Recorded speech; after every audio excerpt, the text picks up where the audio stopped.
আপনি কি কখনো টমেটো দিয়ে যুদ্ধ করতে চেয়েছেন, কিংবা মৃতদের সঙ্গে উৎসব করতে? পৃথিবীতে এমন কিছু উৎসব আছে যেগুলো আমাদের চোখে অবিশ্বাস্যই মনে হয়।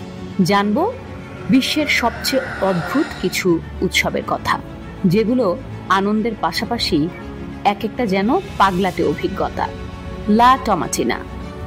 প্রতি বছর অগাস্ট মাসে স্পেনের বোনাল শহরে লাখ লাখ টমেটো ছুঁড়ে উৎসব পালন করা হয়। হ্যাঁ, ঠিক শুনেছেন, এটা একটা টমেটো যুদ্ধ। এই উৎসবের দিনে রাস্তায় দাঁড়িয়ে মানুষ একে অপরের দিকে টমেটো ছুঁড়তে থাকে, যেন এক বিশাল টমেটোর যুদ্ধ। National belching contest. এই উৎসব আমেরিকার ইলিয়ন রাজ্যে হয়, যেখানে কে সবচেয়ে জোরে ঢেকুর তুলতে পারে তার প্রতিযোগিতা। বিজয়ী হন যিনি সবচেয়ে বেশি শব্দ করে ঢেকুর তুলতে পারেন। ভাবতে পারেন ঢেকুর তুলে চ্যাম্পিয়ন হওয়া যায় এখানে। এল দিয়া দে লস মুertos। মেক্সিকোতে এটা হলো মৃতদের দিবস, যেখানে মানুষ তাদের মৃত আত্মীয়দের স্মরণ করে পার্বণ করে। কিন্তু শোক নয়, বরং রঙিন পোশাক, নাচ, গান, কেক, ক্যান্ডি দিয়ে তারা মৃতদের আত্মাকে আমন্ত্রণ জানায় যেন তারা এই আনন্দে শরিক হতে পারেন। এক অদ্ভুত মিলন মেলা জীবিত আর মৃতদের মাঝে। Baby jumping festival. স্পেনের আরেকটি অদ্ভুত উৎসব এটি।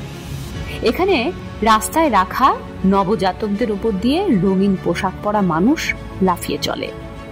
বিশ্বাস করা হয় এতে শিশুদের ওপর থেকে পাপ আর অশুভ আত্মা দূর হয়ে যায়। শুনতে ভীতিকর হলেও এটা শতাব্দী ধরে চলে আসছে। ইংল্যান্ডের গ্লস্টারশায়ারে প্রতি বছর হয় চিজ রোলিং উৎসব, যেখানে একটা গোল চিজকে পাহাড় থেকে গড়িয়ে দেয়া হয় আর মানুষজন সেই চিজ ধরতে দৌড় দেয় পাহাড় বেয়ে।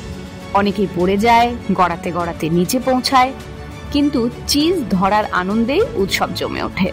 দেখতেও মজার আর একেবারে অদ্ভুত এক রীতি। উৎসব মানেই আনন্দ, কিন্তু তার ধরনটা এক এক দেশে এক এক রকম। কখনো টমেটো ছুঁড়ে, কখনো বাচ্চার উপরে লাফ দিয়ে। মানুষের সংস্কৃতি আর কল্পনার কোনো শেষ নেই। এমন আরো কন্টেন্ট পেতে কমেন্ট করুন, সাবস্ক্রাইব করুন আমাদের চ্যানেল।